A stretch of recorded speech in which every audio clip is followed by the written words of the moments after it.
It was found by Allison Chu of the Washington Post in her article posted on August 2nd, 2022, that Floyd Mayweather, one of his private jets, was only in the air for 10 whole minutes. Now again, some of you might not see the problem with that, but imagine if that is happening at a very high usage, short flights. This and private aviation all contributes to the global climate crisis that we have today. And with the usage of private aviation only going up, I believe that the U.S. government, specifically U.S. Congress, needs to restrict, regulate, and monitor private aviation due to all of the global climate problems that come with it. Again, moving on to the fact that this problem exists.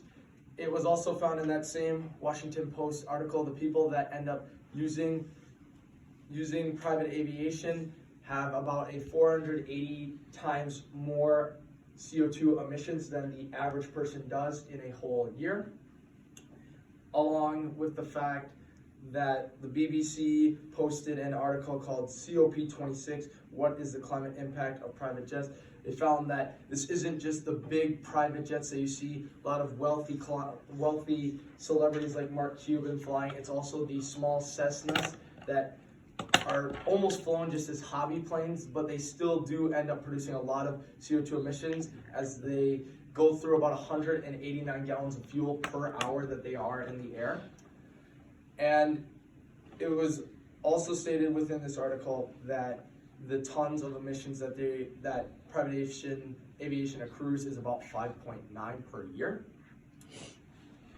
Moving on to this problem is widespread. It was stated in a Guardian article written by Oliver Millman and Andrew Witherspoon titled A 17-Minute Flight, the super rich who have an absolute disregard for the planet. It was found that the USA and France are the highest contributors to this private aviation CO2 emissions, but it's something that has been rapidly accelerating in usage since the 1990s. It was also stated within this article that private aviation emits more than about 14 times compared to commercial planes when it comes to CO2 emissions. It was also stated within this article that private aviation as a whole emits more CO2 emissions than the whole country of Denmark does within a year. It was also stated in a ABC News article written by Tom Williams titled New Data Shows How Often Celebrities Are Using Their Private Jets, So How Bad Are They for the Environment? He did an interview actually with a professor named Sarah Becken, and she even said that it's not fully private aviation's fault for all of this CO2 emissions, it's the people that also fly 50 times a year commercially. And again, private aviation is very harmful when it comes to the financially, environmentally, and socially. It was stated in a thesis written by Jorgen Larsen titled International and National Climate Policies for Aviation, a Review. He stated that the financial strain that it would take for private aviation companies to help fix the climate problem that they would have and the amount of money that the government would have to put in to help this as well is already something that is way too high, and the financial strain on this is going up with the fact that private aviation as a whole is going up in usage. And it's also a problem environmentally, as he also stated that this rapidly accelerates the greenhouse gas effect as that ends, and it warms the climate as a whole in general. And it's also a problem socially due to the fact that he stated that a lot of the public actually go out and demonize the people that end up using private aviation, even though they think they're just using it for time management. Even though, yes, they are contributing to a lot of climate problems, it does cause mental health problems for some of these people that do fly when they get demonized by the public that much. And in general, the current ideas that are in place will not fix it. As was stated again in that Washington Post article, that it really wouldn't be smart and reasonable to fully ban private aviation, as again, that would just lead to alternative forms of travel, which still a lot of times end up producing climatary problems that come with that.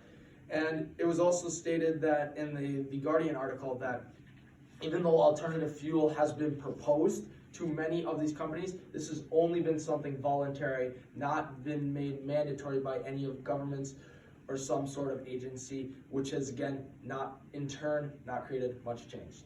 Now, as I said my problem, I would like to move to my solution, which is the U.S. government, specifically U.S. Congress, needs to pass a bill to regulate, restrict, and monitor private aviation.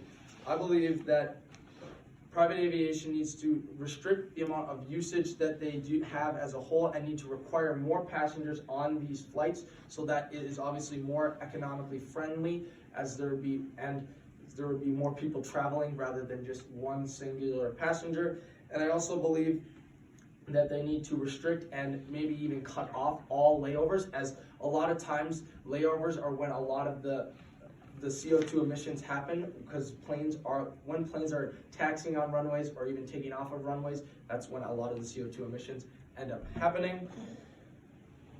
In general, the solution is practical and attainable, as again, this would all help with would help slow down the global climate crisis, and in general would allow for less private aviation travel.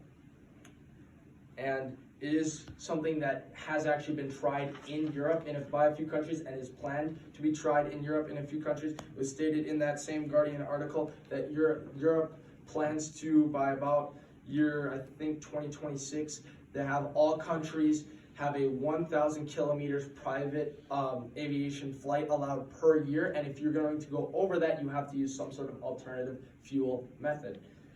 It's also desirable, as again, it would slow down the climatary warming that we have to this day, and it would also slow down the greenhouse gas effect, and there would be less CO2 emissions, and the government then would have more money to spend in other public needs and wants, as they wouldn't have to spend all of that for the climate crisis that we have. Now, in conclusion, private aviation is a luxury that is being overused by many, many wealthy people and people that have the opportunity to be in private aviation. Though it's gotten to the point where I believe that the U.S. government, specifically the U.S. Congress, needs to pass a bill to restrict, regulate, and monitor private aviation so that we don't have any more of these 10-minute one-passenger flights.